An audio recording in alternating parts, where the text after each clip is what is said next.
6월 21일 정치회의 시작합니다. 국민의힘 이준석 대표의 성상납 의혹에 대한 심의가 하루 앞으로 다가왔죠. 이 대표는 윤리위에 참석하겠다며 윤리위가 이례적으로 많은 말을 하고 있는데 무슨 의도인지 궁금하다며 불편한 심기를 내비쳤습니다. 또 유튜브 채널 가로세로 연구소는 이 대표가 호텔로 들어가는 CCTV 영상을 공개하겠다고 예고했는데 이 대표는 그런 게 있다면 다 공개하라고 맞섰습니다. 성희롱 발언 논란에 휩싸인 민주당 최강욱 의원이 당원 자격정지 6개월의 징계를 받았습니다. 가장 수위가 높은 제명 다음으로 무거운 징계인데요. 최 의원은 이번에도 해당 의혹을 인정하지 않았습니다. 강한 징계를 주장해온 박지원 전 비대위원장은 6개월은 무거운 처벌이라 보기 어렵다며 최 의원이 속한 강경파 모임 철험의 해체도 요구했습니다.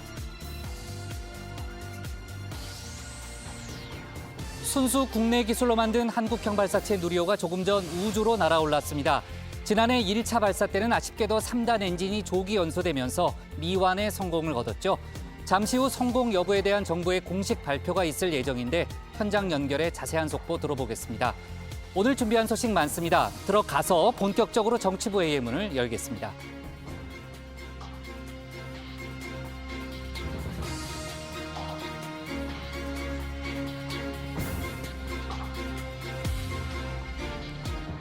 국가대표 정치뉴스쇼 정치부회의 시작하겠습니다. 오늘 회의는 신체커 박마커, 류 실장 조멘토, 그리고 정치부회의 예청자 정의원분들과 함께하겠습니다. 조금 전 오후 4시 누리호가 다시 한번 하늘로 날아올랐죠.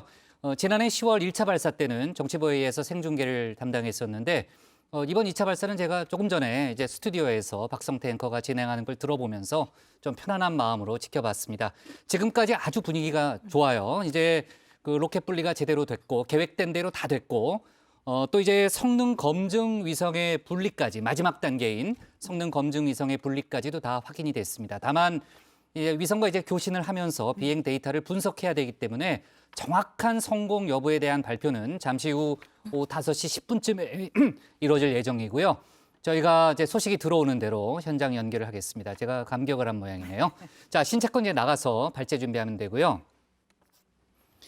자, 류 실장, 행안부가 결국 경찰에 대한 직접 통제에 나선 분위기죠? 네, 그렇습니다. 방금 전에 이 행정안전부 경찰 제도 개선 자문위원회가 그 권고안 내용을 발표했습니다. 행안부 내에 경찰 관련 지원 조직을 신설하고 행안부 장관이 경찰청장을 직접 지휘할 수 있는 근거도 만든다는 내용입니다. 또 행안부는 인사권을 비롯해서 감찰, 징계 같은 광범위한 기능도 맡게 되는데요. 경찰을 실질적으로 통제하는 내용이 담기면서 경찰 조직은 물론이고 정치권의 반발과 논란도 커질 것으로 보입니다. 네, 자 잠시 후에 뉴스픽에서 조금 더 이야기를 해보도록 하고요. 어제 이준석 대표와 배현진 최고위원이 공개적인 자리에서 고성을 주고받으면서 상당히 갈등 양상을 노출했는데 국민의힘 내부에서 우려의 목소리가 많이 나온다는 거죠? 그렇습니다. 어제 두 사람 사이에 앉아있던 그 권성동 원내대표가 조금 전 의원총회에서 당내 갈등 상황이 노출이 되고 있다. 지도부의 한 사람으로서 매우 착잡하고 무겁게 느낀다고 했습니다. 그러면서 애써 쌓아올린 국민적 신뢰가 한순간에 무너질 수 있다는 위기의식을 모두가 가져야 할 때라고 했습니다. 네. 이준석 대표를 둘러싼 여러 가지 논란과 공방에 대해서는요, 저희가 주민에서 자세히 짚어볼 예정이고요. 자, 좋습니다. 이제 관련된 누리호 관련 속보도 좀 반영해 가면서 빠르게 진행을 해보겠습니다. 신혜원의 뉴스픽 5부터 오늘의 정치부회의 출발하겠습니다.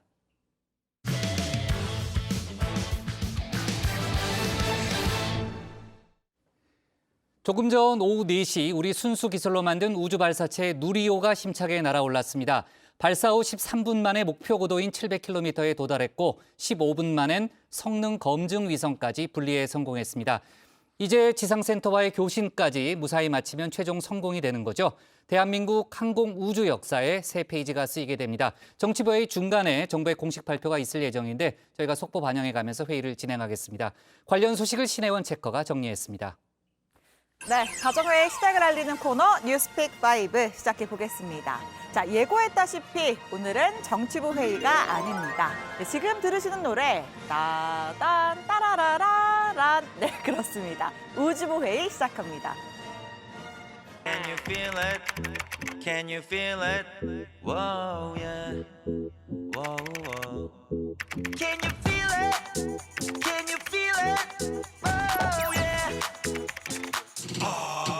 준비하시고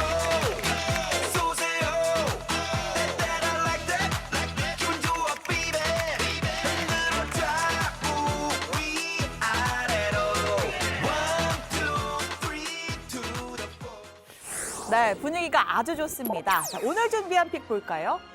나라라 누리호, 그리고 부동산 대책 채찍보다 당근, 이어서 경찰과 검찰, 한전 소식까지 준비를 해봤습니다. 자, 누리호가 우주를 향해서 힘차게 날아올랐습니다. 가장 큰 변수였던 날씨도 오케이, 사전 점검도 모두 다 오케이 사인 떨어졌습니다. 이 오후 4시 나로 우주센터에서 쏘아진 누리호, 현재 우주를 멋지게 날고 있는데요.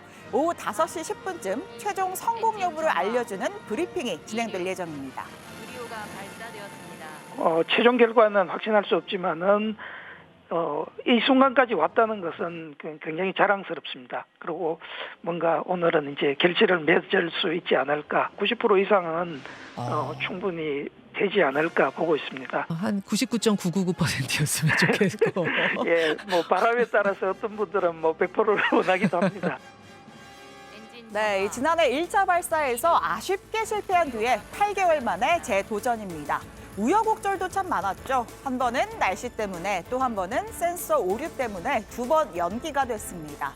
자, 우주 어딘가에 누리호를 찍는 카메라가 있으면 참 좋았을 텐데, 자, 일단 지금 3단 엔진이 켜진 이후에 목표 고도 700km에 무사히 도달했고요.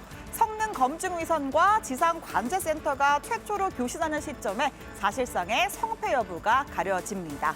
아직 시간이 조금 남았는데요. 그때까지 차분히 누리호 공부 좀 해보겠습니다.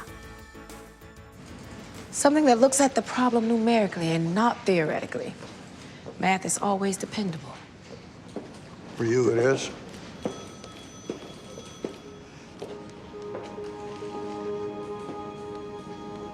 Euler's method.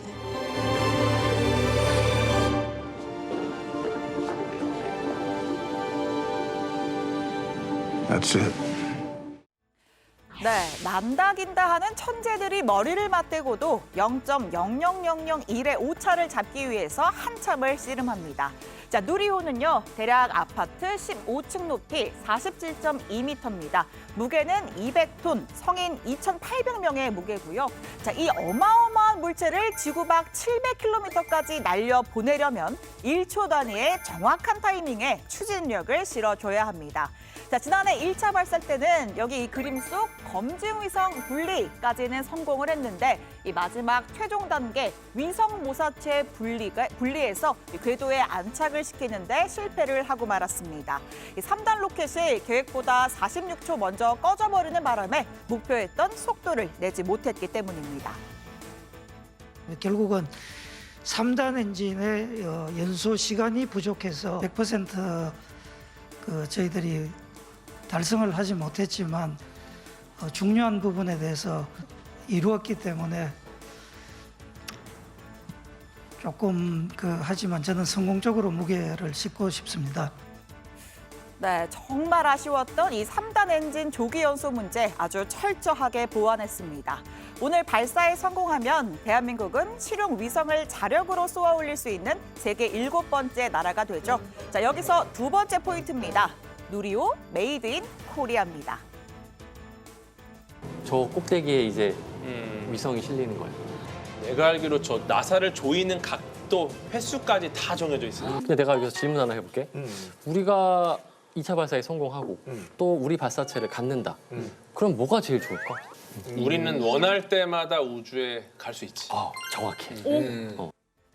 네, 2010년 3월에 첫 삽을 뜬 뒤 12년을 매달렸습니다. 우리나라 최초의 우주 발사체인 나로호에는 이 러시아 등의 외국 기술이 포함이 됐는데, 누리호는 로켓 1, 2, 3단 전체에 순수 우리 기술만 담겼습니다. 한국항공우주연구원과 카이, 또 한화 에어로스페이스, 현대중공업 등 300개 기업이 합심해 이뤄낸 역작이라고나 할까요? 자, 특히 누리호에 실어보낸 이 실용 위성 활용도가 아주 어마무시합니다. 이 앨런 머스크의 회사죠, 스페이스X가 지금까지 1,700대의 소소형 위성을 쏘아 보냈고 앞으로 4만 대를 보낸다고 하는데요. 이 지구를 촘촘히 위성으로 둘러싸서 전 세계 위성 인터넷망을 연결한다는 겁니다. 자, 우리 기업이라고 못할 이란 법 있나요? 미래 먹거리를 찾는 민간 기업들의 참여도 더욱 활발해질 전망이고요. 또 한 가지, 민간인 우주 관광도 이제가 시작입니다. Are the cows on the moon? You know, I hope there will be one day, but now, no, there aren't. What's your favorite space food? My favorite space food is pizza, which I had yesterday, and I'll probably have tonight for dinner also. 네, 저에게도 목표가 있습니다. 제2의 아버지, 우리 복국장을 효도관광 보내드리는 일이죠. 이 복국장의 환갑잔치를 우주에서 하게 될지도 모를 일입니다. 그때까지 누리호 화이팅, 대한민국 화이팅입니다. 아까 제일 감동적이었던 게 복국장 효도관광 네. 그 부분이었다는 걸 특별히 되게 강조하고 싶고요. 얼마가 됐든 보내드립니다. 알았어요. 기대하고 있을게요. 자, 이어서 두 번째 픽 가보겠습니다. 채찍보다 당근입니다. 새 정부 들어 첫 번째 부동산 종합대책이 나왔습니다. 621 대책 이렇게 불리게 되겠군요. 자, 오는 8월 전 정부의 임대차 3법 시행이 2년을 맞이하는데요. 임대료의 상승폭이 풀리면 시장에 큰 혼란이 올 수밖에 없습니다. 새 정부는 이 채찍보다는 당근을 꺼내 들었습니다.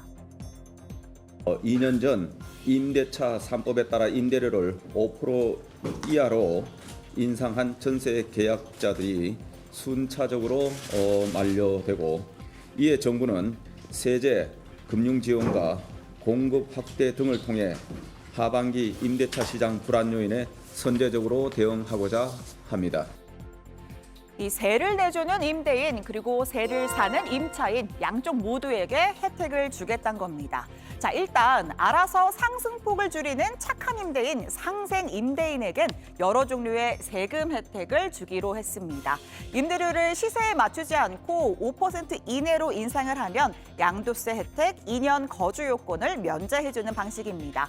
또 이 실거주 의무 때문에 계약을 해지하는 걸 막기 위해서 2년 전입 의무 기한도 폐지했습니다. 임대료를 자발적으로 5% 이내로 인상하는 임대인, 즉 상생 임대인에 대해서는 양도세 비과세 및 장기 보유 특별 공제에 필요한 2년 거주 요건을 완전 면제하여 계약 갱신을 유도하고 반대로 세를 사는 임차인에겐요, 집값이 오른 만큼 전세 대출 한도도 늘려주기로 했습니다. 연봉 5천만 원 이하가 수도권에서 전세를 얻을 때 보증금 4억 5천만 원 안에서 대출 한도를 1억 2천에서 1억 8천까지로 늘렸습니다. 6천만 원 여윳돈이 생긴 거죠. 또 이 월세의 세 공제율도 12%에서 15%까지 늘렸습니다.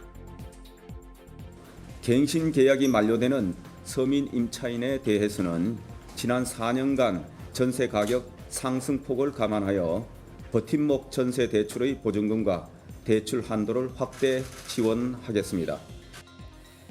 자, 그다음은 공급 대책입니다. 공급자에게도 당근을 제시했는데요. 이 민간 건설 임대 사업에 적극적으로 뛰어들도록 유도하기 위해서 법인세 등의 세제 혜택 요건을 완화하고 또 여러 특례 제도를 연장합니다. 신규 분양 대책으론 분양가 상한제 개선을 들고 나왔습니다.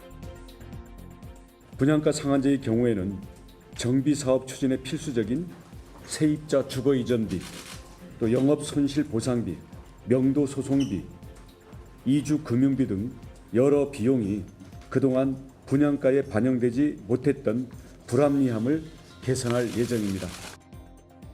네, 그동안에는요, 분양가를 산정할 때 빠지는 항목이 많아서 민간과 조합 양쪽 모두 불만이 많았다고 했습니다. 또 반대로 분양가 산정 과정이 자의적이고 불투명하다 이런 지적도 반영했습니다. 외부 의원들이 참여해 결정 과정을 공개하도록 했는데요. 자, 어쨌든 결과적으로 분양가가 오르는 거 아니냐 우려가 들 수 있습니다. 네, 실제로 한 4%까지 오를 수 있다고 하는데 그렇게 해서 오른 분양가보다 공급 확대로 인해서 집값이 안정되는 효과가 더 클 거라는 설명이었습니다. 이 전임 정부의 아킬레스건으로 평가됐던 부동산 대책. 새 정부는 큰 틀에서 채찍이 아닌 당근이라는 정반대의 선택을 했는데요. 중요한 건 시장의 반응입니다. 한번 지켜보도록 하죠. 자, 오늘의 세 번째 픽입니다. 네, 경찰 소식이네요. 통제냐, 개선이냐. 행정안전부 산하의 경찰제도 개선 자문위원회가 경찰에 대한 통제를 강화하는 권고안을 발표했습니다. 이 검찰 수사권을 박탈하는 검수완박법의 통과로 인해 상대적으로 커진 경찰 권력을 견제한다는 취지인데요. 행안부 내에 경찰국을 신설하고 행안부 장관이 경찰청을 지휘하는 규칙을 만드는 방안이 담겨 있습니다. 먼저 경찰의 민주적 관리 운영 강화를 위해서 첫째, 행정안전부 내 경찰 관련 지원 조직 신설. 둘째, 행정안전부 장관의 소속 청장에 대한 지휘 규칙 제정. 셋째, 경찰 인사 절차의 투명화. 넷째, 감찰 및 징계 제도의 개선을 권고하며 경찰은 강하게 반발했습니다. 정권의 경찰 길들이기라는 겁니다. 이 경찰 내부에도 견제 방안이 있다. 행안부의 통제는 수사기관의 독립성을 침해하려는 시도라고 주장했습니다. 자, 김창룡 경찰청장이 경찰 간부들을 불러 모았죠. 긴급 회의를 거쳐서 또 입장문을 낼 예정입니다. 참여연대 등 일부 시민단체는 경찰은 정부가 아닌 민주적 통제를 통해 감시받아야 한다고 주장했습니다. 자, 오늘의 네 번째 픽은 성과급이라니입니다. 자, 혹시 어제 두 번째 픽 제목 기억하실까요? 자, 올해 한국전력의 적자가 30조 원에 달할 전망인데 전기요금 올리자니 서민 경제가 어렵고 안 올리자니 한전이 망할 기세고 그래서 요금 인상을 미룬 채 폭탄 돌리기만 하고 있다는 이야기였습니다. 이 상황이 이럴진데 한전은 지난해에도 억대급 성과급 잔치를 벌였습니다. 회사는 적자여도 내 월급은 챙긴다는 걸까요? 심지어 그 회사는 나라 돈 들어가는 공기업입니다. 왜 그렇게 됐죠? 한전 스스로 왜 지난 5년간 한전이 이 모양이 됐는지에 관한 자성도 필요하다. 네, 결국 한전은 성과급의 일부를 반납하겠다고 했습니다. 경영진 7명은 전부 1급 이상 간부는 절반을 반납하는데 대상자가 360명이 넘습니다. 요즘 경제가 어려울 때는 우리가 전통적으로 늘 공공 부문이 먼저 솔선해서 허리띠를 졸라맸습니다. 적자가 나오거나 경영이 좀 부실했거나 하게 되면은 과거부터 해온 방식과 절차에 따라서. 네, 오늘의 마지막 픽입니다. 대규모 검찰 인사. 이 법무부가 검찰 인사위원회를 열고 있습니다. 윤석열 정부 첫 검찰 정계 인사고요. 최대 12명에 달하는 검사장을 비롯해 차장, 부장 검사도 큰 폭의 물갈이가 있을 걸로 보입니다. 통상 검찰 인사는 법무부 장관과 검찰총장이 상의해서 결정을 내리는데요. 지금 검찰총장 자리가 비어 있습니다. 선거법의 공소시효는 6개월밖에 안 되는 거 알고 계시죠? 그럼 지금은 신속하게 당면한 현안에 대해서 업무를 해야 될 부분이 많은 거거든요. 그러니까 총장 추천을 한 다음에 총장 인사청문회를 거쳐 총장 임명한 이후에 인사를 해야 된다라는 것에는 지금 현재 상황이 저는 그거는 맞지 않다고 생각합니다.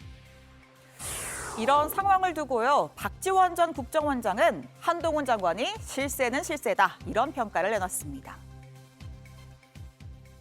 지금 한동훈 법무부 장관이 사실상 검찰총장을 겸직하고 있는 거예요. 전두환 보안사령관이 국정원장 겸직해가지고 얼마나 많은 피해 파탄이 있었어요. 이런 건 안 해야 됩니다. 과거에 검찰총장을 지낸 윤석열 대통령도 추미애 박범계 장관으로부터 인사 패싱을 당해 불평을 제기하지 않았냐라고도 지적을 했습니다. 가뜩이나 얼어붙은 정치권, 검찰 인사를 놓고 또 다른 공방이 예상됩니다. 네, 화요일 뉴스픽 여기까지입니다. 들어가서 5주보 회의를 이어가죠. 뉴스픽 5였습니다. 네.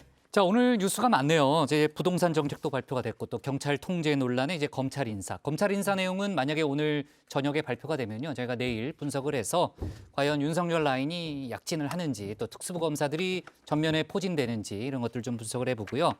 경찰 쪽의 반발이 지금 상당히 큽니다. 그래서 아마 내일도 조금 파장이 이어질 것 같으니까요. 내일도 관련된 속보를 저희가 챙기도록 하겠습니다. 자, 우주부 회의로 넘어가 볼게요. 아까 그 신체커가 뭐 제2의 아버지 뭐 그랬는데 상당히 좀 간질간질하긴 했습니다. 근데 효도관광이라는 말에 역시 이제 계속 제가 혹하긴 한데요. 자, 지금까지 여러 가지 속보가 나오고는 있습니다만 분위기가 아주 좋습니다. 분위기가 아주 좋고 정말 조심스럽게 지금 이제 성공을 좀 점치는 이제 그런 좀 기대 섞인 말을 하게 되는데요. 잠시 후 10분 후에 이제 정부의 공식 발표가 있을 예정이니까요. 저희가 현장을 연결해서 관련된 속보를 좀 챙기도록 하겠습니다. 자, 오늘 뭘 중점적으로 봐야 돼요, 류 실장? 네, 일단 1차 발사 때와 좀 비교를 해볼 수 있을 것 같은데요. 사실 1차 발사 때도 목표 고도였던 700km까지 도달을 했습니다. 그런데 목표 속력, 초속 7.5km에 도달을 하지 못해서 궤도에 안착하는 데는 실패를 했었는데요.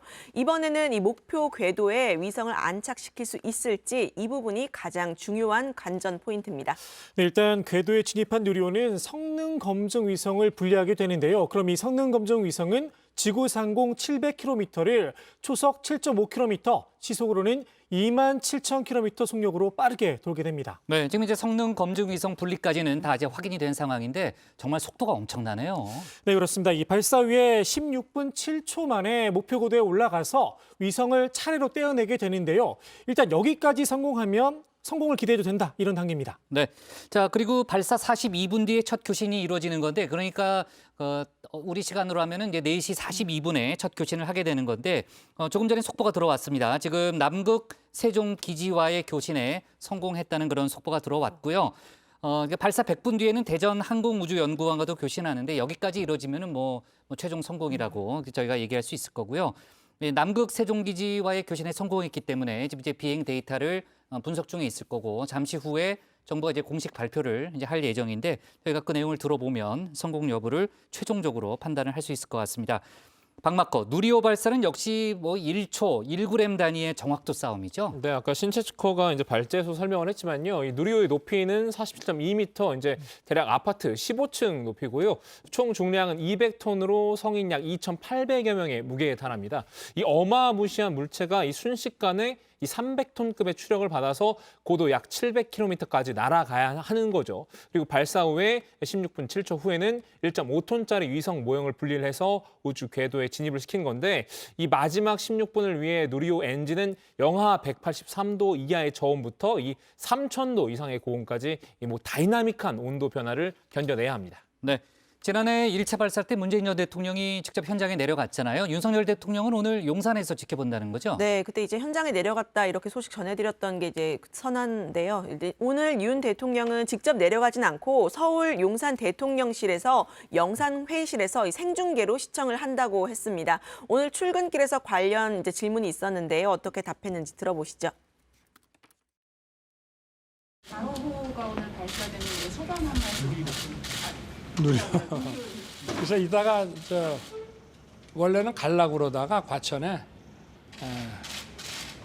오늘은 그냥 용산에서 영상을 통해서 볼 계획인데 보고 나서 소감을 말씀드려야지 미리. 네, 대통령실 관계자는 윤 대통령이 직접 과천에 안 가는 이유는 간단하다. 현장 관계자들에게 부담을 주기 싫어서다 이렇게 설명을 했는데요. 성공하면 성공하는 대로 주객이 전도가 돼서 대통령이 부각이 된다. 그래서 집무실에서 보기로 했다 이렇게 설명을 한 겁니다.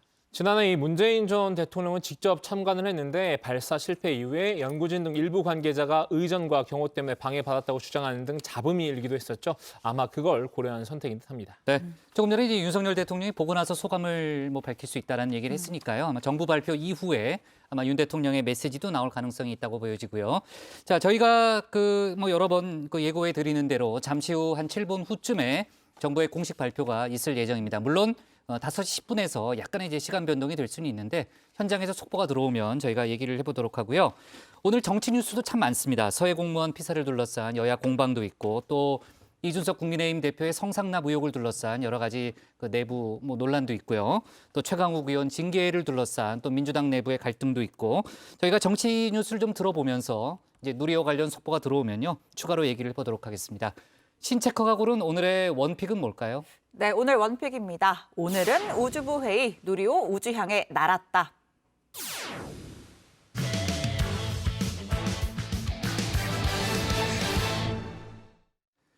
2년 전 서해 공무원 피격 사건의 진실을 두고 여야가 공방을 벌이고 있습니다. 월북 정황의 근거가 되는 감청 정보 공개를 할 거냐 말 거냐의 논쟁으로 번지는 분위기인데요. 윤석열 대통령은 문재인 정부의 탈북 어민 북송 사건까지도 재조사할 가능성을 내비쳤습니다. 류정아 상황실장이 관련 내용 정리했습니다. 일동 묵령 바로 해수부 공무원은 2번 죽임을 당했습니다. 한 번은 북한 총격에 의해서, 다른 한 번은 문재인 정부에 의한 인격 살인입니다. 이 죽음이 누구에 의해 어떤 경위를 거쳐 월북으로 둔갑했는지 밝혀야 합니다.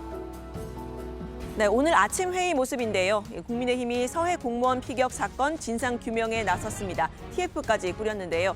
해수부 공무원 이대준 씨가 북한으로 간 이후 문재인 정부는 월북이라고 했던 걸 윤석열 정부가 뒤집었죠. 신구 권력 간의 충돌 양상으로 가고 있습니다. 여야의 근거 잠깐 좀 따져보면요. 민주당은 월북 근거로 공무원 이 씨가 구명조끼를 입고 또 부유물에 타고 있었다. 해류의 방향을 거슬러 올라갔다, 이 점을 들고 있습니다. 감청을 해봤더니 북한군의 월북 의사를 밝혔고 또 북한이 피해자의 인적 사항도 알고 있었다는 겁니다.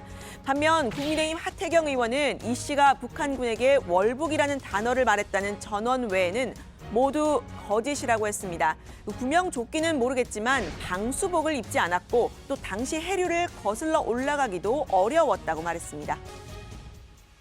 거기에 월북이란 단어가 한 번 들어간 것 말고 나머지 증거들은 모조리 조작되고 과장되었다는 것을 지금 확인하고 있습니다. 구명조끼, 조류의 방향, 도박빛, 정신적 공황 상태, 정신적 공황 상태에서 이대준 씨가 월북을 결행했다고 발표했는데 이것이 발표가 먼저 되고 그 발표를 사후 정당화하기 위해서 근거를 나중에 조작했다.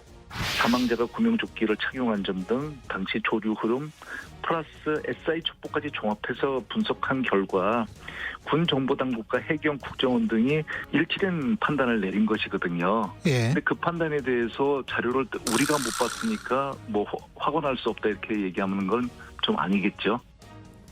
네, 유족들이 다시 와서 분노하고 있는 건요. 이 씨의 명예회복 문제입니다. 월북자라는 이름도 오명이지만 정부가 도박빚, 정신적인 문제를 지적한 데 대한 상처가 큰 건데요. 국민의힘은 사건 당시에도 이 부분을 지적하면서 청와대의 지시였냐고 질타한 바 있습니다. 이게 명예살인이 아니고 뭐예요? 도박빚 있으면은 다 월북합니까? 이 간 다음에 누가 시켰어요? 청와대 시켰죠, 안보실에서 이거 하라고. 그런 게 없습니다. 물론 없다 그러겠죠. 뭐 사실대로 얘기하겠어요? 오랫동안 월북이라는 부분을 저희들 판단을 했는데 심리적 불안한 여러 가지 경제적으로 어려운 부분이 있어서 본인의 어떤 순간적인 판단으로 그래 하지 않았을까 하는 분석도 있습니다. 네, 결과적으로는 이 월북이라는 조사 결과 뒤집힌 상황입니다. 당시 정보당국은 상황을 실시간으로 감지했다고 밝혔는데요. 국민의힘은 문재인 대통령은 지금 미안해요. 잠깐 좀 끊을게요. 지금 이제 누리호 성공 여부에 대한 정부의 발표가 있을 것 같은데요. 지금 이종호 장관으로 보이는데요. 제가 멀리서 보면 발표 내용을 들어보겠습니다. 여러분, 과학기술정보통신부 장관 이종호입니다. 저는 오늘 대한민국 과학기술사뿐 아니라 대한민국 역사의 기념비적인 순간에 이렇게 서게 되었습니다. 2022년 6월 21일 오늘 16시에 발사된 누리호는 목표 궤도에 투입되어 성능검정 위성을 성공적으로 분리하고 궤도에 안착시켰습니다. 한국형 발사체 누리호의 성공을 발표합니다. 국민 여러분, 대한민국 우주의 하늘이 활짝 열렸습니다. 대한민국 과학기술이 위대한 전진을 이루었습니다. 1993년 6월 최초의 과학 관측 로켓 과학 1호가 발사된 지 꼭 30년 만입니다. 대한민국은 우리 땅에서 우리 손으로 우리가 만든 발사체를 우주로 쏘아 올리는 7번째 나라가 되었습니다. 이제 정부는 2027년까지 4번의 추가 발사를 통해 누리호의 기술적 신뢰도와 안정성을 높여나갈 계획입니다. 그리고 8월에는 최초의 달 궤도선 다누리를 발사하고 국제 유인 우주 탐사 사업 아르테미스에도 참여하면서 대한민국의 우주 개발 역량을 계속해서 키워 나가겠습니다. 또한 정부는 우주산업 클러스터 육성과 재정, 세제 지원 등 다양한 정책적, 제도적 지원을 적극 추진하여 뉴 스페이스 시대를 대비한 자생적 우주산업 생태계를 조성해 나가겠습니다. 무에서 유를 창조한 것이나 다름없는 발사체 기술 개발을 위해 오랜 기간 땀과 눈물과 열정을 쏟아주신 대한민국의 모든 연구원, 기업 관계자분께 뜨겁게 감사드립니다. 응원해 주신 국민 여러분, 진심으로 감사드립니다. 정부는 국민과 함께 우주 강국을 향한 담대한 여정을 계속하겠습니다. 대단히 감사합니다.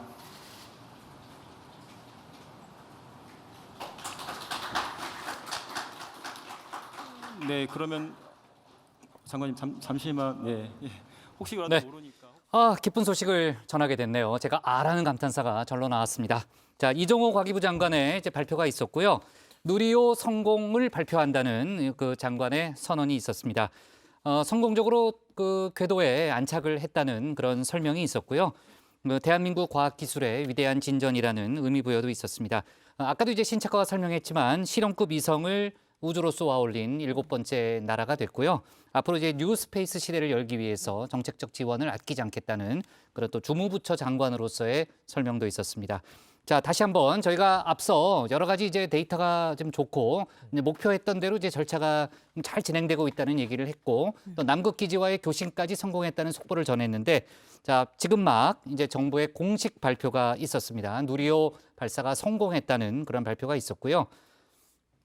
자, 이제 그 뭐 성공 발표는 있었지만 앞으로 몇 가지 절차가 좀 남아 있는 게 있죠. 네, 일단 지금 성능 검증 위성까지는 지금 이제 궤도에 안착을 시켰잖아요. 네. 그 성능 검증 위성 말고 큐브 위성이라고 해서 실질적으로 임무 수행할 수 있는 위성을 또 4개 실어서 보냈거든요. 네. 그래서 일단 며칠 뒤에 이 성능 검증 위성에서 이 큐브 위성을 분리를 시킵니다. 이 4개 큐브 위성을 분리를 시키면 이 4개의 큐브 위성들이 이제 뭐 여러 가지 업무를 수행하는데 뭐 예를 들어서 지구 대기 관측도 하고 뭐 미세먼지 모니터링도 하고 여러 가지 우주 데이터를 수집을 합니다. 그렇게 해서 우리한테 그 정보가 오면 정말 실제로 이 위성이 역할을 했다까지 이제 판단을 할 수가 있게 되는 거죠. 네. 자, 누리호 발사가 성공했고요. 향후 우리나라의 우주 개발 산업에 어떤 영향을 주게 될까요, 류 실장? 네, 이 발사 성공 소식을 듣고 저도 발제 중간에 잠깐 들어왔는데요. 이번에 이 누리호 2차 발사가 성공을 하면서 우리나라는 이제 자력으로 발사체를 개발한 10번째 국가에 올라섰습니다. 또 미국과 러시아, 유럽연합, 중국, 일본, 인도에 이어서 7번째로 무게 1톤 이상의 실용 위성을 우주로 보낼 수 있는 그런 나라로 등극을 한 건데요. 우주 개발 독립국으로 도약한 셈입니다. 특히 이번 누리호 개발에는 300여 개의 민간 기업이 참여한 것으로 알려지는데요. 향후 이 민간 기업이 우주 산업을 주도하는 이른바 뉴 스페이스 시대가 열릴 것이다. 이런 전망이 나오고 있습니다. 국장의 효도 관광도 좀 당겨진 셈이죠. 네, 아주 기대가 크고요. 자, 이번 발사 성공이 우리나라 안보 측면에도 영향을 미칠 수 있다. 이런 분석도 있죠. 네, 그렇습니다. 이제 그동안 우주 기술은 이 미사일 기술 통제 체제 MTCR과 미국의 국제 무기 거래 규정 ITAR에 따라서 이 국가 간 기술 이전이 엄격히 금지가 돼 왔죠. 기본적으로 대기권을 뚫고 우주로 향하는 발사체 기술이 이 대륙간 탄도 미사일 ICBM과 원리가 같기 때문입니다. 위성을 싣느냐, 탄두를 싣느냐 이거에 따라서 이 발사체 혹은 미사일로 불리게 되는 겁니다. 이런 만큼 이번 누리호 발사의 성공은 이 최고 수준의 무기체계 기술을 가진 국가라는 의미이기도 합니다. 네. 자, 누리호 2차 발사가 성공했다는 그런 기쁜 소식을 저희가 전하고 있는데요. 그 앞으로 발사 시험은 또 계속 된다는 거죠, 조멘토? 네, 그렇습니다. 누리호는 2027년까지 4차례에 걸쳐서 발사를 계속하게 되는데요. 모두 6차례 발사가 이루어지는 셈입니다. 3차 발사체는 이미 내년 발사를 목표로 조립 중에 있다고 합니다. 이렇게 누리호가 여러 차례 발사 실험을 거쳐서 상용화되면 우리가 원하는 때에 위성을 쏘아 올릴 수 있고요. 또 다른 나라의 위성도 우주로 보낼 수 있게 되는 겁니다. 그리고 우리 정부는 미국이 주도하는 유인 달 탐사 계획 아르테미스 프로젝트에도 참여하기로 했죠. 2022년에는 달 궤도선을 발사하고요. 2030년에는 한국형 발사체로 달 착륙선을 보낸다 이런 목표도 세웠습니다. 이 과정에서 누리호가 중요한 발판이 될 걸로 보입니다. 네. 자, 누리호 발사가 성공했다는 기쁜 소식, 이제 정부의 공식 발표를 저희가 속보로 전달을 했고요. 대한민국 과학기술의 위대한 진전이라는 이정호 장관의 말로 일단 정리를 하면서 우주부 회의는 또 잠깐 또 멈추고요. 다시 정치부 회의로 돌아가겠습니다. 류정아 실장이 다시 나갔어요. 류정아 실장 아까 어디까지 했죠? 이어서 합시다. 네, 그 피격 공무원 이제 월북을 했느냐 말았느냐 이 부분이 이제 윤석열 정부에 들어와서 이제 뒤집혔다 이런 이야기까지 아까 전해드렸는데요. 사건 당시의 정보 당국은 상황을 실시간으로 감지를 했다 이렇게 밝혔었습니다. 국민의힘은 그랬는데 국민의힘은 문재인 대통령 그때 뭘 하고 있었느냐, 이 숨진 공무원 이 씨 살릴 수 있지 않았냐 이런 주장도 폈습니다.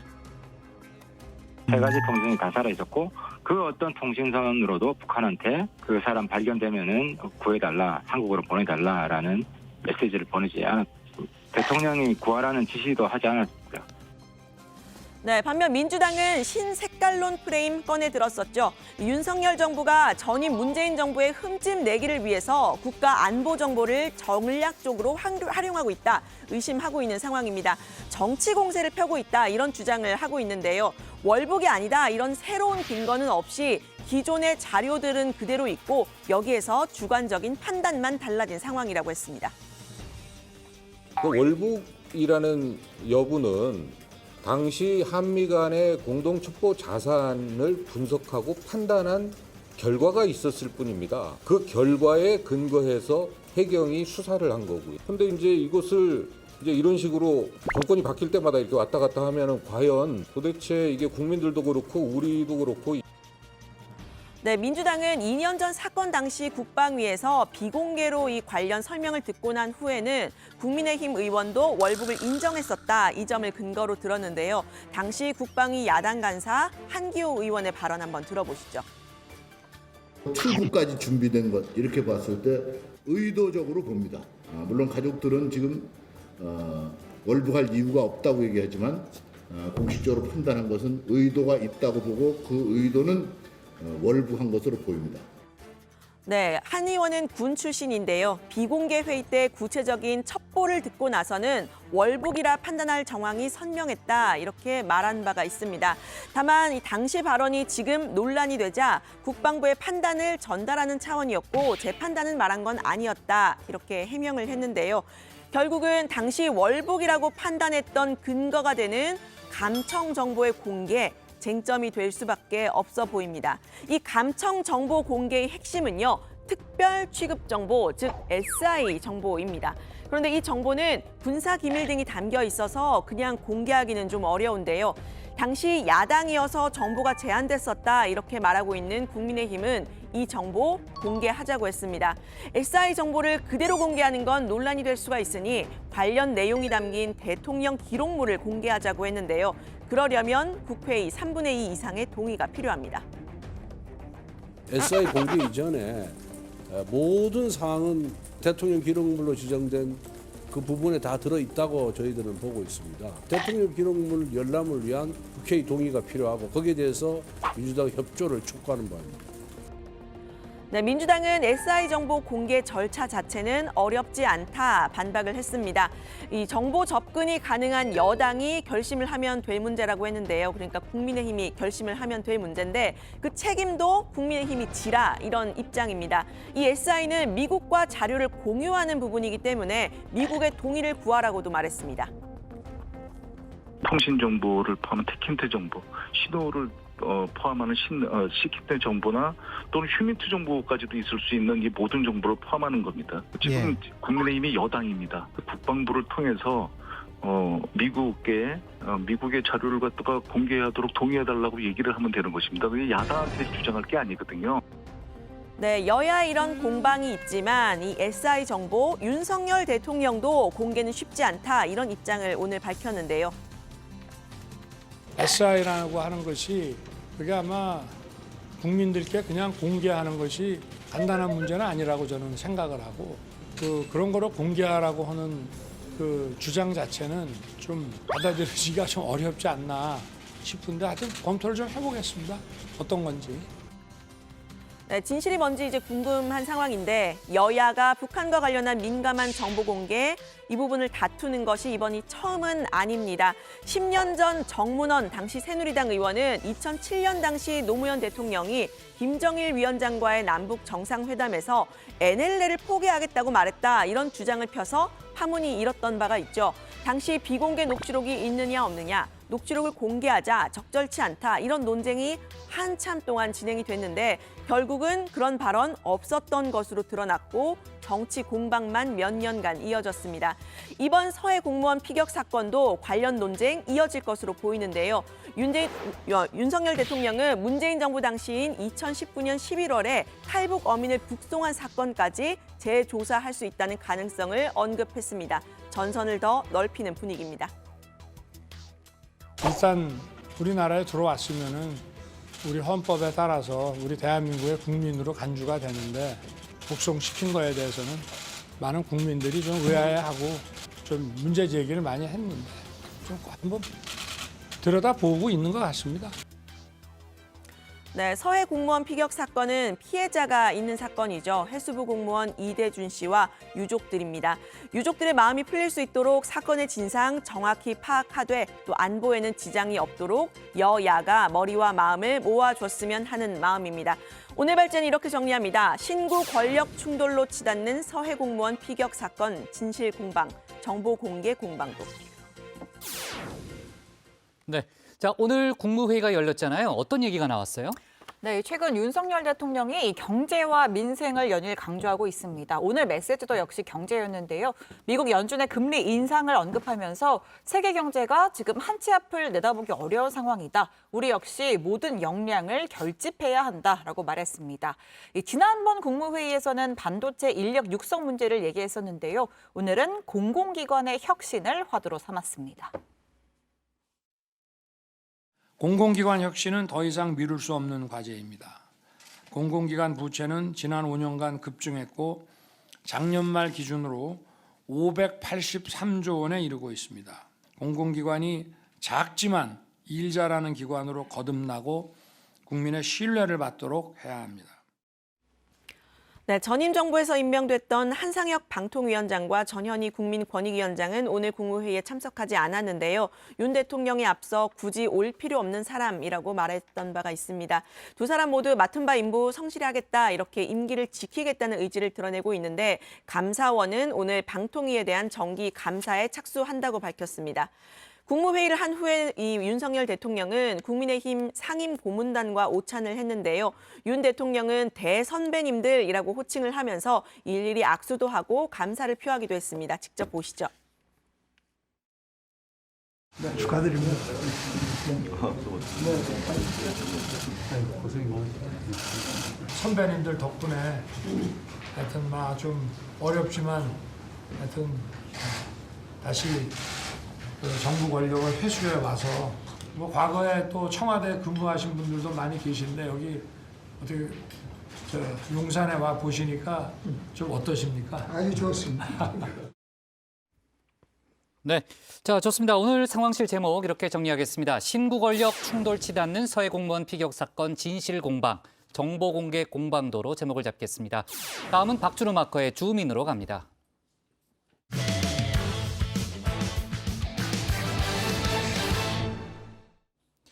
국민의힘 이준석 대표가 여러 사안을 두고 당내 인사들과 대립각을 세우고 있습니다. 성상납 의혹에 대한 당 윤리위 회의가 내일로 예정돼 있는데요. 혁신위를 놓고선 배현진 최고위원과 연일 신경전을 벌이고 있습니다. 안철수 의원과 얽힌 최고위원 추천 문제도 있는데요. 박준호 마커가 주민에서 관련 내용 정리했습니다. 오늘 너튜브에 올라갈 주민의 썸네일 제목을 뽑자면요. 이준석과 그 적들이 될 것 같습니다. 국민의힘 이준석 대표 말 그대로 사방이 적입니다. 이 17대 1로 고독한 싸움을 이어가고 있는데요. 너 운 좋은 줄 알아. 작년에 17대 1로 다 있다가 허리 좀 삐끗했지. 그거 아니었으면 넌 됐어 이 이 대표의 첫 번째 적, 당 중앙윤리위원회입니다. 이 성상납 증거인멸 교사 의혹에 대한 윤리위의 심의 날짜가 내일로 다가왔죠. 윤리위의 결정에 이 대표 개인의 정치적 명운이 걸려 있는데요. 왜냐하면 아무리 낮은 수준의 징계, 즉 경고가 나온다 하더라도 그 자체로 징계의 경중을 떠나서 증거인멸 교사 의혹을 인정하는 것이 되기 때문에 정치 생명에 대해서도 타격을 받는다고 볼 수가 있겠죠. 징계 수위의 높고 낮음을 떠나서 이 대표가 어떤 징계든 받게 된다면 당대표 임기를 끝까지 채울 명분이 약해지기 때문인데요. 먼저 윤리위를 도발한 건 이 대표였습니다. 가장 낮은 징계인 이 경고도 받아들이기 어렵다며 윤리위를 압박했는데요. 어디서 좀 놀았니? 마? 너 내가 누군지 알아? 결국 윤리위 이양희 위원장도 불쾌감을 드러냈습니다. 이 대표에게 부적절한 정치 행위를 하지 말라고 경고를 보내는데요. 엄정한 결정을 예고했죠. 덤벼보라고.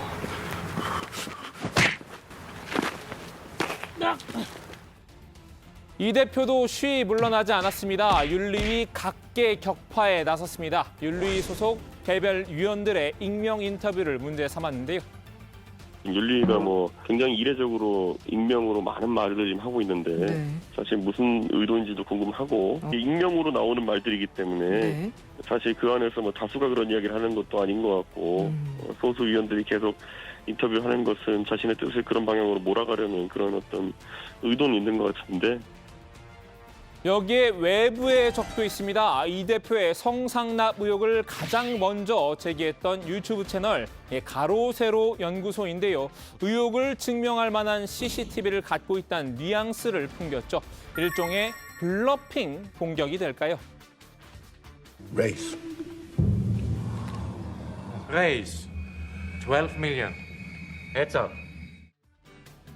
블러핑에는 블러핑인가 봅니다. 이 블러핑 능력이라면 이 대표도 그 누구 못지 않은데요. 저는 별다른 걱정을 하고 있습니다. 세상에서 가장 필요 없는 게 이준석 걱정입니다. 가세연을 향해서 이 CCTV가 있으면 공개해 보라고 받아쳤습니다. 가세연에서 내일 윤리위가 열리는 시간에 CCTV 영상을 공개하겠다 이렇게 나오고 있거든요. 그런 것이 있으면 다 공개하십시오. 그러니까 내용을 보니까 이제 대전에 있는 유성관광호텔 거기 들어가는 모습이 담긴 영상이라는데 호텔은 다른 일로도 갈 수 있는 거 아닌가요? 혹시 그때 갔던 기억이 있으십니까? 아니 그때 제가 거기 숙박했다는 건 이미 이야기했는데 그것과 그게 무슨 상관인지를 정확하게 설명해야 되는데 그런 거 없이 이거 단순히 무슨 CCTV 공개한다는지 모르겠습니다. 40,500,000 all in. 이 대표는 또 다른 적과도 한창 전투를 치르고 있죠. 그것도 당 지도부 내부의 적인데요. 최고위원회 의장 직권으로 오늘부터 비공개 회의에서 현안 논의를 하지 않도록 하겠습니다. 아니 비공개 회의를 이렇게 일방적으로 없애시면 어쩝니까? 의장 직권을 그동안 하겠습니다. 내내 누차 제가 그 제안을 드리지 않았습니까? 회의 단속을 좀 해달라고? 잠깐만요. 아니요. 발언권을 득해서 말씀하시고요. 언론에 나가거나 발언권을 득하시고 말씀하세요. 비공개 최고위원 회의에서 나온 내용들이 누차 누출되면서 몇 회까지 지금 단속을 제대로 안 돼가지고 심지어 본인께서 언론과 나가서 얘기하신 거를 단속해볼까요 한번? 누구의 핑계를 대면서 지금 비공개 회의를 합니까? 그만합시다. 비공개 하겠습니다. 이렇게 나가면 안 돼요. 이래서 아니 워낙 유출시킨 거잖아요. 뭐 유출시킵니까? 본인이 내 말이 하셨어요 어제까지. 내 얘기 내가 있습니다. 언론에 나가서 얘기 내 말이 하셨거든요. 내 얘기 내가 있다. 자 비공개하겠습니다. 도와주세요. 네, 배현진 최고위원입니다. 이 대표가 출범시킨 혁신위를 두고 신경전을 벌이고 있는데요. 배 최고위원 지난 13일 최고위에서 혁신위가 이준석 사조직이라고 오해받을 소지가 다분하다 직격했죠. 비공개로 진행된 최고위지만 언론을 통해서 이런 내용이 알려졌는데요. 어제는 한술 더 떠 이 비공개 회의 내용이 언론에 유출되는 것을 두고 책임 공방을 벌였습니다. 이 대표가 아예 비공개 회의에서 현안 논의도 하지 않겠다고 엄포를 놓자 배 최고위원이 공개 반발한 겁니다. 근데 의원님은 오늘 여기 오셔가지고 비공개 회의 없다는 걸 처음 들어요. 네, 그렇죠. 저희가 여기서 감정적으로 회의를 열고 안 열고를 할 게 아니라 저희가 처리해야 될 현안이 있으면은 그 시간을 준수해야 되는 게 당원들에 대한 의무를 다하는 거거든요. 배 최고위원은 분이 안 풀렸는지 이 SNS를 통해서 이 대표를 또다시 저격했는데요. 당 지도부가 수시로 방송에 출연하며 나는 다 알아요식으로 지도부 회의 내용을 전파했을 때 그 작은 영웅담이 우리 스스로를 얼마나 우습게 만드는지 내내 안타깝게 지켜봐왔습니다. 지도자의 한마디는 천금 같아야 합니다. 비공개라면 철석같이 비공개가 되어야 합니다. 배 최고위원은 그간 비공개 회의 내용을 밖에 흘린 건 이 대표라고 확신하는 듯합니다. 이제 와서 발뺌해봤자 소용없다는 투입니다. 입만 벌리면 거짓말이 자동으로 나와. 이 대표는 애초 배 최고위원의 문제 제기부터 잘못됐다고 반격했는데요. 이 둘 사이 다툼에 다른 사람을 끌어들였죠. 최재형 혁신위원장입니다. 혁신위를 이준석 사조직이라고 보는 건 이 최 위원장에게 불명예를 끼치는 것이라는 논리입니다.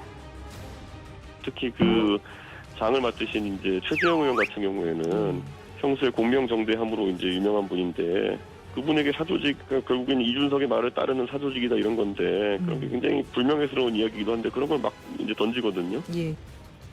이 대표는 자신이 먼저 당내 인사들에게 싸움을 건 적은 한 번도 없다면서 억울함도 드러내는데요. 이 배 최고위원에게도 무리한 공격은 자제하라고 일침을 놨습니다.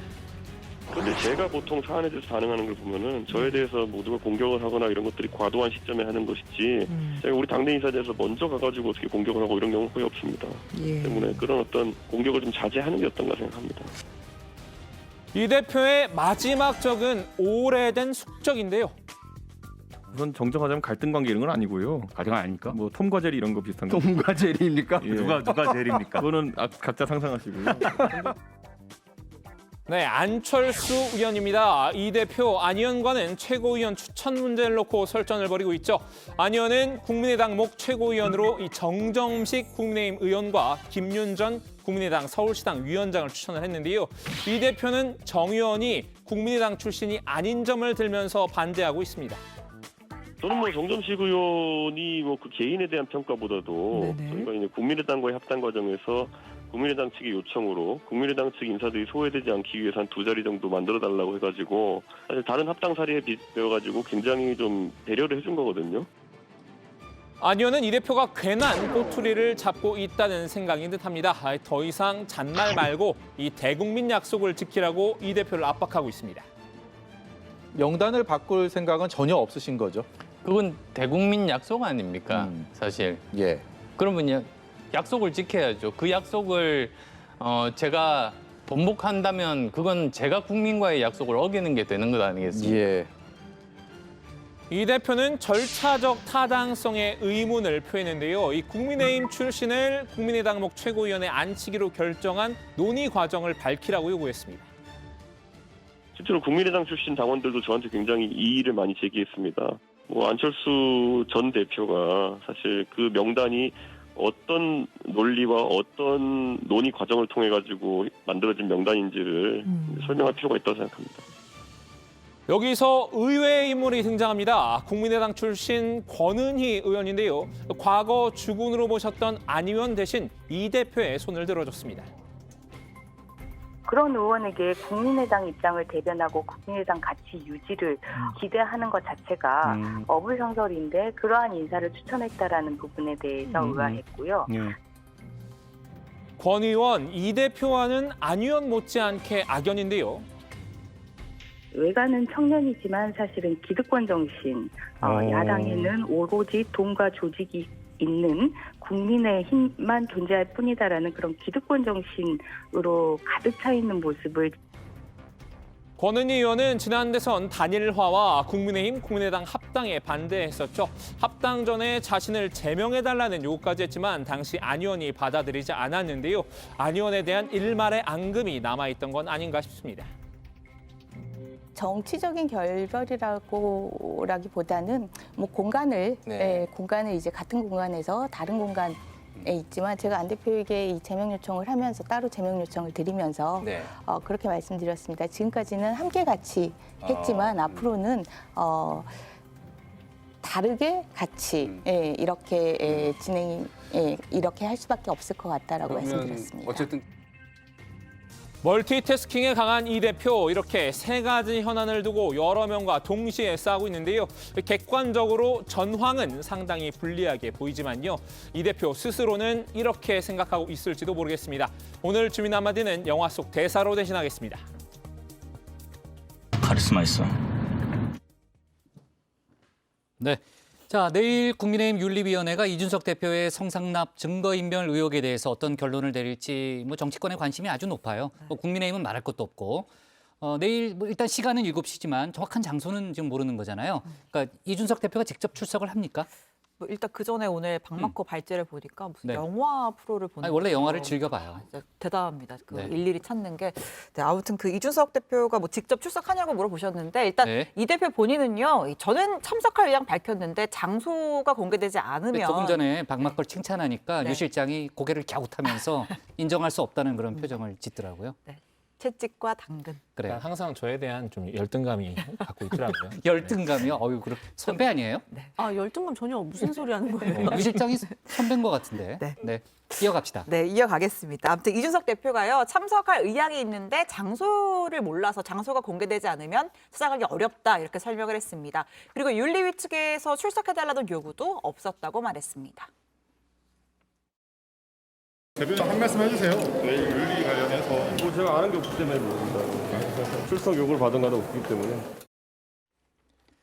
성상납 의혹을 처음 제기한 게 유튜브 채널 가로세로 연구소잖아요. 내일 윤리위 개최 시점에 맞춰서 국민의힘 당사 앞에서 생방송을 하겠다고 밝혔죠. 네, 이 가세현 측이요. 유성 관광호텔에 이준석 대표가 들어가는 이 CCTV 그리고 누군가가 뒤따라 들어가는 CCTV 과연 가세현에 있을까요, 없을까요? 라면서 이 CCTV 공개 가능성까지도 언급했는데요. 이 박마커의 발제대로라면 이 대표는 어떤 영상이 공개되든지 자신이 있다는 거겠죠? 네, 아까 그 발제에서도 제가 그 싱크를 소개해드렸지만 그런 영상이 있으면 다 공개하라고 맞불났습니다. 거기에 이제 숙박한 것과 이 성상납이 무슨 상관관계가 있는지 정확하게 설명하라고 반박을 했는데요. 다시 한번 들어보시죠. 가세연에서 내일 윤리위가 열리는 시간에 CCTV 영상을 공개하겠다 이렇게 나오고 있거든요.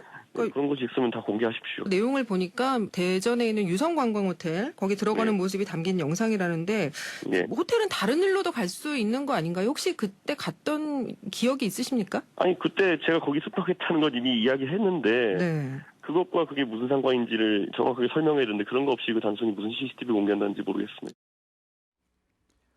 류 실장, 국민의힘 전 원내대표죠. 김기현 의원은 이준석 대표를 옹호하는 듯한 발언을 오늘 했죠. 그렇습니다. 오늘 라디오에 출연해서 한 말인데요. 그 실체가 있는 것인지 여부도 잘 모르겠고 명확한 증거가 나온 것도 아니기 때문에 정무적인 판단을 해야 할 사안이라면서 이 대표를 엄호했습니다. 명확하게 증거가 있어서 입증되는 것이 아니기 때문에 수사가 진행되는 것이고 그 결과를 봐야 할 것이라는 주장입니다. 김 의원의 말도 한번 들어보시죠. 수사가 진행되는 결과를 좀 봐야 뭐가 실체인지 알 수 있을 것 같긴 한데 윤리위가 좀 개최되면서 계속해서 이것이 논란이 되고 있는 것이다. 이것도 이제 더 이상 오래 끌지 않았으면 좋겠다. 하루빨리 좀 결론을 내야 될 지금 이걸 가지고 계속 지지부진하면서 계속 이슈를 키워나가는 것이 옳은 것이냐. 저는 이것이 정무적 판단을 좀 해야 될 사안 아니냐. 네, 윤리위가 정무적 판단을 좀 해야 된다는 그런 발언이었는데, 그러니까 이 대표를 징계해서는 안 된다는 그런 뉘앙스로 해석이 좀 되는 거 아니에요? 네, 그렇습니다. 김 의원은 이 대표에 대해서 가장 낮은 수위인 경고가 나와도 대표직 유지가 어렵다고 보는가 이런 질문에 글쎄 어떤 내용인지 좀 봐야 되지 않겠냐면서도 실제로 어느 정도 증거 자료가 있는지 여부를 보고 판단해야 되는 것이지 막연하게 누가 문제를 유튜브에서 뭐라고 했다. 그래서 우리가 증거를 삼을 수는 없지 않겠냐라고 말을 했습니다. 들어보시죠. 판사의 생명은 결국 증거에 의한 판단이냐는 것 아니겠습니까? 증거 없이 어떤 마음대로 판단하기 시작하면 그 나라 법치 체계는 무너지는 것이고요. 윤리도 그런 측면에서 보면 재판하는 거하고는 조금 성격은 다르긴 하지만 여전히 특히 어떤 개인의 도덕성에 관한 문제이기 때문에 그것도 당 대표에 관한 것이기 때문에 신중하게 잘 접근해 주셨으면 좋겠다 그렇게 생각합니다. 네. 자, 김기현 의원이 주도하는 공부 모임이 이제 내일 출범하잖아요. 이제 의원 48명이 참여하는데 저희가 그 소식은 내일 좀 정리해서 다시 얘기를 하도록 하겠습니다. 오늘 주민 제목 이렇게 정리하겠습니다. 이준석과 그 적들, 윤리비, 배현진, 그리고 안철수로 제목을 잡겠습니다. 다음은 조익신 멘토의 톡 쏘는 정치입니다.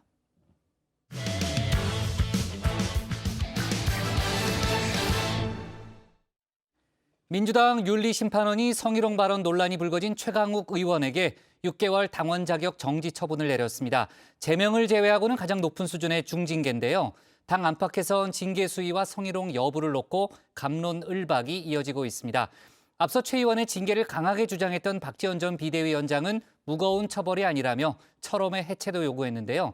관련 내용을 조익신 멘토가 정리했습니다.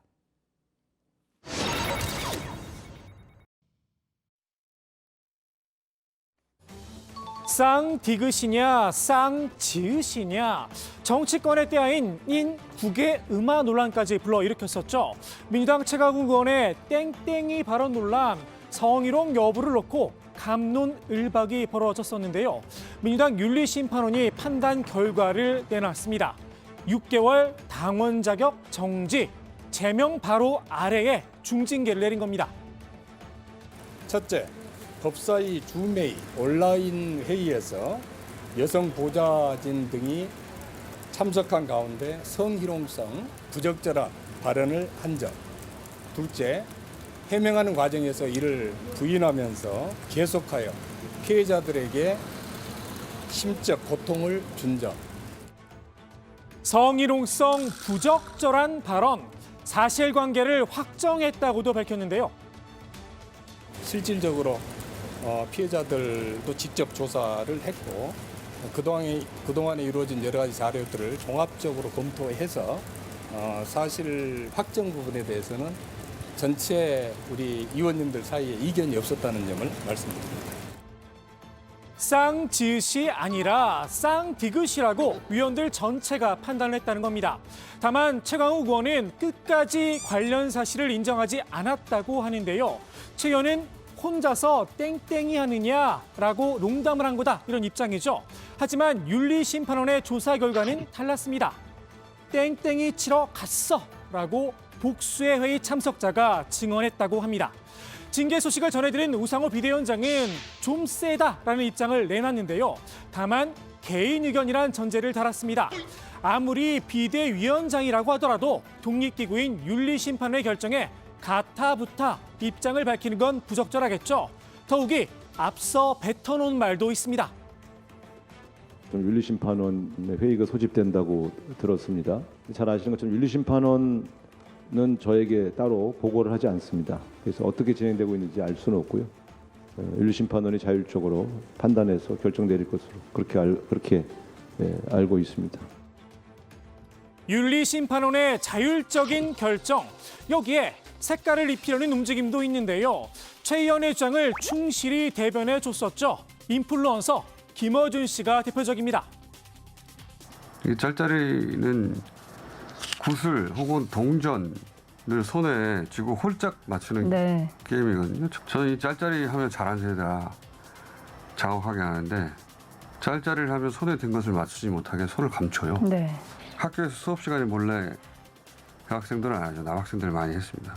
하는 학생도 있습니다. 이 단어를 아예 모르거나 잘못 들었던 것 같아요. 예, 일종의 해프닝 같은데 이게 이렇게까지 커질 기사가 아닌데. 영상 증거가 없다며 윤리심판원의 판단에 꼬리표를 붙인 겁니다. 근데 6개월 중징계라는 건 한쪽 주장이 100% 맞다고 판단한 거거든요. 어떤 근거에서 이렇게 판단했는지 모르겠어요. 굉장한 중징계거든요, 이건. 이건 저희가 따로 다뤄봐야 되겠습니다. 전 영상이라도 있는 줄 알았더니 그건 없어요. 자, 오늘 여기까지 하고. 글쎄요, 어떤 연관인지 모르겠더라. 회의에 참석했던 사람들의 일관된 증언, 이건 믿고 싶지 않다는 걸까요? 영상이 없다고 성희롱성 발언도 없어지는 건 아닙니다. 윤리심판원이 사실관계를 확인했다면 그에 맞는 책임을 묻는 게 먼저가 아닐까 싶습니다. 피해자들을 생각해서라도 말입니다. 문득 국민의힘 배현진 최고위원의 앙증 발언 때 김어준 씨가 보여줬던 뜨거운 반응이 떠오르기도 합니다. 상대가 여성 의장이었고 배 의원이 남성 의원이었다면 여성이란 이유로 그 신체적 특징을 희화하여 모욕을 주었다며 성인지 감수성, 성희롱 같은 단어들로 도배된 기사들이 쏟아졌을 것이고 그 표현 하나로 배 의원의 정치 생명은 끝이 났을 겁니다. 맛칼럼니스트 황교익 씨도 이번 윤리심판원의 판단에 양념을 뿌렸는데요. 최강욱 의원의 발언이 쌍지읒이었는지 쌍디귿이었는지 명확히 하라 요구를 했습니다. 사실 확정에 이견이 없다는 윤리심판원의 설명, 굳이 구체적으로 풀어서 설명해달라는 걸까요? 쌍지읒이었다면 중징계를 내릴 이유도 없었겠죠. 다만 황 씨의 바람 조만간 이뤄질 수도 있을 듯 싶습니다. 윤리심판원이 아니라 경찰의 입을 통해서 말입니다. 강성시민단체인 사세행이 박지원 전 비대위원장을 경찰에 고발했는데요. 박 전 위원장이 단순한 해프닝을 성폭력 사건이라고 온 나라 유포를 해서 허위사실 적시에 의한 명예훼손과 무고죄를 저질렀다는 겁니다.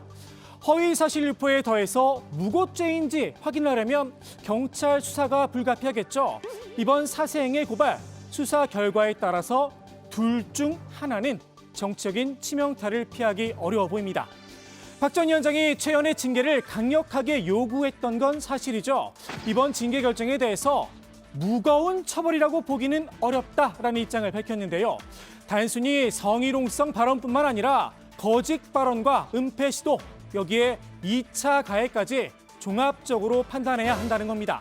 당시 회의에 참석을 하고도 진실을 감춘 의원들이 있다면서 이들의 책임도 물어야 한다, 목소리를 높이기도 했습니다. 김남국 의원을 비롯해 당시 회의에 참석하고도 진실을 감추고 최 의원의 발언을 숨기려고 보좌관 입단속을 시킨 의원들에 대한 처벌이 없는 것도 문제입니다. 최 의원을 감싸고 은폐에 가담했던 의원들에 대해서도 철저한 진실규명이 필요합니다. 김남국 의원을 비롯해 법사위회에 참석했던 의원들, 철험회를 공개 저격한 겁니다. 박 전 위원장은 여기서 그치지 않았는데요. 민주당 지방선거의 가장 큰 패인도 철험회에 있다 나를 세웠습니다. 폭력적 팬덤에 기대 민생을 외면하고 검수완박을 강행해 당 지지율이 10%나 떨어졌다는 겁니다. 한동훈 법무부 장관의 인사청문회 때는 검찰개혁의 당위성을 설명하기는커녕 망신만 당했다, 팩트 폭행을 시전하기도 했습니다. 기증자가 한 아무개라고 나옵니다, 지금. 그리고 거기에 해당되는 것이 영리법인이라고 나옵니다. 그 한국 3M 같습니다. 한국 3M. 거기 보면 영리법인으로 돼 있지 않습니까? 제가 보니까요. 제 딸 이름이 영리법인일 수는 없죠. 이모랑 뭘 같이 했다는 얘기는, 논문을 같이 썼다는 얘기는 제가 처음 들어봅니다. 논문을 한번 찾아보시고요. 해당 실험을 직접 해서 일저자로 해서 공저자로 올려가지고 논문을 썼다라고 지금 이야기를 하는 겁니다.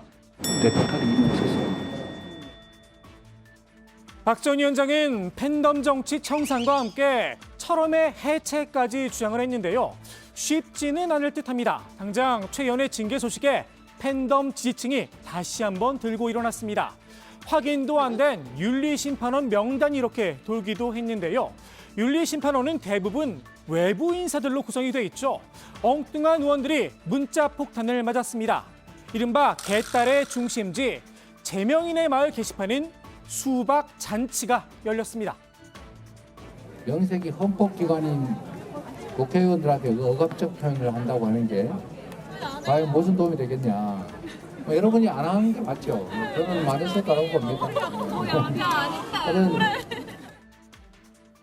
박 전 위원장의 거침없는 행보, 당내에선 우려의 목소리도 나왔는데요.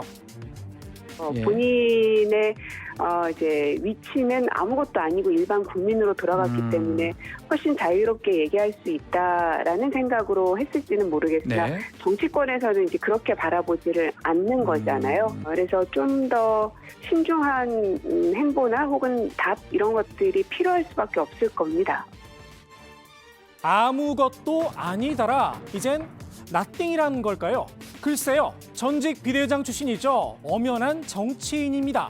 더욱이 최강욱 의원의 징계와 팬덤 정치 청사는 비대위원장 시절 본인이 약속했던 부분이기도 합니다. 최강욱 의원 건을 비롯해서 이제 정말 처음부터 끝까지 처리를 해야 한다고 생각을 하고요. 우리 편의 큰 잘못은 감싸고 상대편의 작은 잘못은 비난하는 이 잘못된 정치 문화 바꾸겠습니다. 다른 의견을 내부 총질이라 비난하는 세력에 굴복해선 안 됩니다. 박 전 위원장이 자기 정치를 시작했다는 분석도 있죠.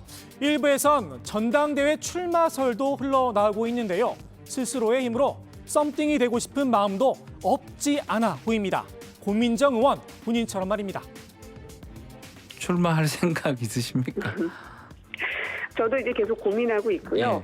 이 원래의 민주당을 저는 이제 기억을 하고 굉장히 가슴 뜨겁게 생각하는 사람이기 때문에 지금의 모습은 사실 원래 제가 생각했던 민주당의 모습과는 많이 달라져 있어서 가슴 뛰게 했던 그 민주당의 모습을 되찾고 싶은 욕심은 굉장히 많습니다. 오늘의 톡쏘는 한마디 고민정 의원의 말로 정리합니다. 좀 더 신중한 행보나 혹은 답 이런 것들이 필요할 수밖에 없을 겁니다. 네. 자, 다 정치 얘기하기 전에요. 지금 막 들어온 속보 하나를 얘기했습니다. 저희가 이제 누리호 발사가 성공했다는 기쁜 소식을 저희가 속보로 전했는데요. 전 현직 대통령의 입장이 나왔습니다. 일단 윤석열 대통령이 누리호 성공에 대한 메시지를 냈는데요. 우주로 가는 길이 열렸고 30년 도전의 산물이라는 그런 메시지를 내놨습니다. 아마 조금 더 구체적인 육성 메시지도 아마 내일 저희가 들을 수 있지 않을까 하는 생각도 들고요. 또 문재인 전 대통령이 SNS에 글을 올려서 대한민국이 새로운 역사를 썼다고 얘기를 하면서 자랑스럽고 다음 목표는 달이다라는 그런 글을 올렸습니다. 자, 기쁜 날입니다.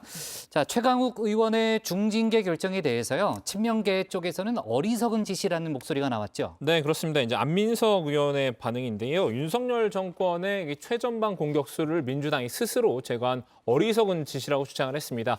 최강욱 의원을 대체할 만한 인물이 현재 민주당엔 없다면서 이 월드컵을 앞두고 손흥민 같은 골잡이를 집에 돌려보낸 꼴이라는 겁니다. 윤리심판원의 판단에 대해서도 물음표를 달았는데요. 내용을 잘 모르는 시민들은 이 징계로 인해서 최 의원에 대해서 씻을 수 없는 성범죄를 저지른 정치인으로 왜곡 인식하게 됐다면서 윤 정권의 아픈 일을 민주당이 알아서 뽑아주었으니 뻘짓도 이런 뻘짓이 없다고 말했습니다. 네. 자, 지난 대선 경선에서 이낙연 캠프에 있다가 징계도 받았는데요. 이상희 교수는 징계가 약하다고 날을 세웠죠. 네, 정반대의 입장을 밝힌 건데요. 이상희 교수는 민주당을 완전히 썩었다고 주장을 했습니다. 성희롱 발언으로 지방선거를 망치는 데 원인을 제공했고 또 대중적으로 민주당의 정치적 이미지를 더럽혔던 최강욱 의원에게 당원권 6개월 정지라는 가벼운 징계 처분을 내렸다 비판을 했는데요. 자신은 지난 대선 당시 이재명 후보의 기본소득을 포퓰리즘 정책이라고 비판했다는 이유로 당원 자격 정지 8개월 처분을 받았었다는 겁니다. 이상희 교수는 민주정당에서 노선과 정책을 놓고 백가쟁명식의 논쟁을 벌이는 일은 징계가 아니라 포상의 대상이 되어야 한다면서 이재명의 민주당은 포상 대신 독재 정당의 분서갱유를 자행했다고 날을 세웠습니다. 네. 자, 최강욱 의원의 징계건은요. 내일 비대위에서 조금 전에 이제 신채코 무슨 노래를 부른 것 아니에요? 아니에요. 네, 잘못 들은 것 같아요. 자, 최강욱 의원의 징계건은 내일 이제 비대위에서 최종 논의를 할 예정인데요. 만약에 이제 재심 청구를 하지 않는다면 비대위에서 확정이 되는 거고 저희가 관련된 속보는 내일 추가로 챙겨보도록 하겠습니다.